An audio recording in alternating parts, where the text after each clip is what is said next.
हाय दोस्तों, मैं प्रयागराज शर्मा। मैं आज बात करूंगा दोस्तों सरफेस टेस्टिंग पार्ट 6 के बारे में। बहुत ही इंपॉर्टेंट टॉपिक दोस्तों आज हम डिस्कस करेंगे। जो ministry of road transportation and highway में बताया गया है कि जो बाइंडर होता है या कि स्टोन चिप्स जो होता है, तो उसका उपयोग किस तरह से हमको साइट पे करना है दोस्तों। तो आइए देखते हैं। क्लॉज 509.3.3 में एप्लीकेशन ऑफ बाइंडर के बारे में बताया गया कि बाइंडर का उपयोग किस तरह से साइट पे किया जाएगा दोस्तों सरफेस टेस्टिंग वर्क करते समय। तो इसमें दोस्तों बताया गया, लिखा हुआ है कि after preparation of base paving grade binder heated to an appropriate temperature or between emulsion shall be sprayed uniformly using mechanical sprayers. During the operation, the ratio between truck speed and pump revolution shall be maintained constant with the help of automatic control. When work resumes, the binder shall not be sprayed on the earlier completed surface. This can be done by covering the complete work with between impregnated paper. Excessive deposit of bituminous material shall be immediately removed. The equipment described in IRC SP 34 with synchronized spraying and compaction shall be prepared for better control and uniformity in construction.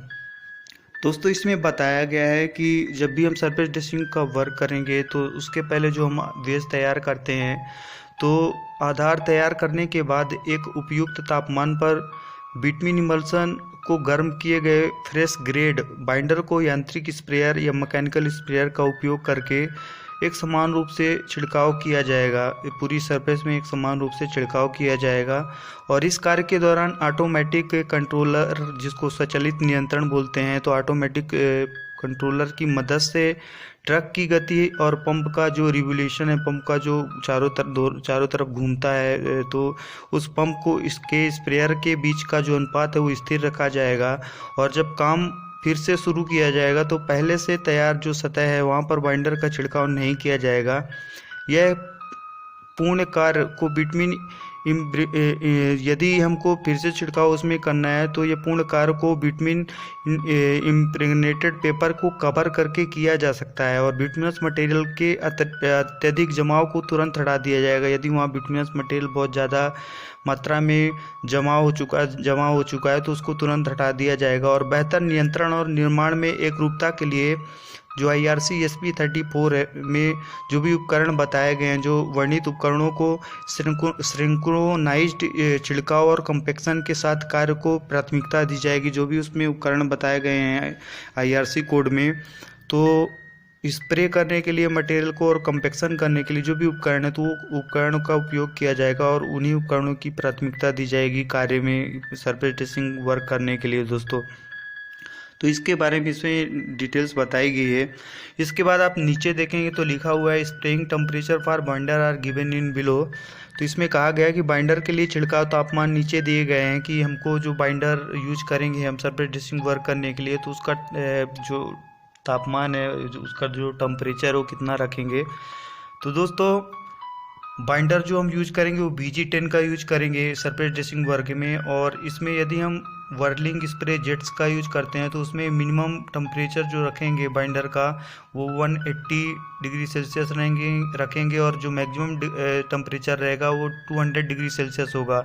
और यदि हम slot jet से करते हैं तो उसमें binder जो BG10 हम लेंगे तो उस बाइंडर ग्रेड का जो है टेम्परेचर रहेगा वो मिनिमम 165 डिग्री सेल्सियस रहेगा और मैक्सिमम 175 डिग्री सेल्सियस जो है हम उसका टेम्परेचर रखेंगे यदि हम स्लॉट जेट से बाइंडर जो है स्प्रे करते हैं दोस्तों। तो इसके बाद इसमें क्लॉज 509.3.4 में एप्लीकेशन ऑफ स्टोन चिप्स के बारे में बताया गया है कि जो स्टोन चिप्स हम यूज करते हैं तो उसका उपयोग किस तरह से किया जाना चाहिए साइड पे।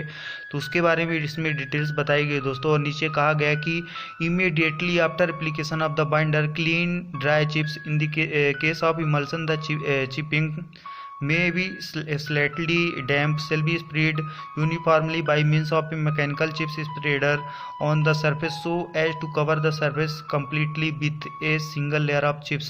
दोस्तों इसमें कहा गया है कि जब भी हम स्टोन चिप्स का उपयोग करते हैं सरफेस टेस्टिंग वर्क करने के लिए, तो बाइंडर को उपयोग के तुरंत बाद साफ सूखे चिप्स, इमल्सन के मामले में चिप्स थोड़े नम हो सकते हैं, और सतह पर एक यांत्रिक चिप्स स्प्रेडर के माध्यम से एक समान रूप से फैलाए जाएंगे ताकि सतह को पूरी तरह से एक परत के साथ कवर किया जा सके दोस्तों। तो इस प्रकार से स्टोन चिप्स का जो है उपयोग किया जाएगा सरफेस टेस्टिंग वर्क में दोस्तों। इसके बाद इसमें आप नीचे देखेंगे क्लॉज 509.3.5 में रोलिंग के बारे में बताया गया है। जब हम स्टोन चिप्स स्प्रेड कर देते हैं, फैला देते हैं, तो उसकी रोलिंग किस प्रकार से की जाएगी दोस्तों। तो इसमें कहा गया है कि rolling of the chips should preferably by carried out by a pneumatic tire roller in accordance with the clause 501.6 and 501.7. Rolling shall commence at the edge and progress towards the center except in super elevated and unidirectional cambered portions where it shall proceed from the lower edge to the higher edge. Each pass of the roller shall uniformly overlap not less than the 1/3 of the track made in the preceding pass. While rolling is in progress, additional chips shall be spread by hand in necessary quantities required to make up irregularities. Rolling shall continue until all aggregate particles are firmly embedded in the binder and present a uniform closed surface. दोस्तों इसमें कहा गया है कि जो भी हम rolling करेंगे चिप्स को फैलाने के बाद, स्टोन चिप्स को फैलाने के बाद, तो चिप्स का रोलिंग एक पिनमेटिक टायर टाइप के रोलर से किया जाएगा जिसको हम पीटीआर बोलते हैं। तो पिनमेटिक टायर रोलर के द्वारा क्लॉज 501.6 और 501.7 के अनुसार किया जाएगा या किया जाना चाहिए।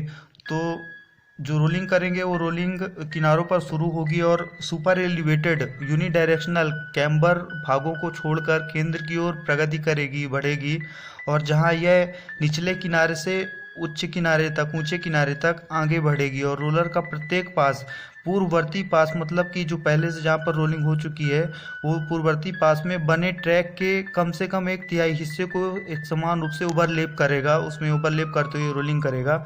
और जब रोलिंग का कार्य चल रहा हो तो अनियमितताओं को दूर करने के लिए आवश्यक मात्रा में अतिरिक्त एग्रीगेट या कि स्टोन चिप्स जो रहते हैं तो हाथ से फैलाए जाएंगे और उनको बराबर किया जाएगा, वहाँ पास एक समान किया जाएगा। और रोलिंग तब तक जारी रखी जाएगी जब तक कि सभी एग्रीगेट पार्टिकल या स्टोन चिप्स जो फैलाए गए हैं वो बाइंडर से पूरी तरह से मजबूती से इम्बेडेड नहीं हो जाते हैं, तब तक उसमें रोलिंग की जाएगी। और एक समान क्लोज सतह जो है दिखाई नहीं देती है तब तक रोलिंग जारी रखी जाएगी साइड पे। तो इस प्रकार से इसमें डिटेल्स बताई गई है दोस्तों कि हमको रोलिंग के लिए कौन सा रोलर यूज करना है। जो पेनमेटिक टाइप रोलर रहते हैं पीटीआर रोलर, उनका यूज करना है। और रोलिंग इस तरह से होनी चाहिए कि जो नीचे बिटवीन हम डालते हैं बाइंडर, इसका छिड़काव करते हैं, वो स्टोन चिप्स से पूरी तरह से इंटरलॉक हो जाएं, पूरी तरह से क्लोज हो जाएं। तो इस प्रकार से हमको रोलिंग करना है दोस्तों साइड पे।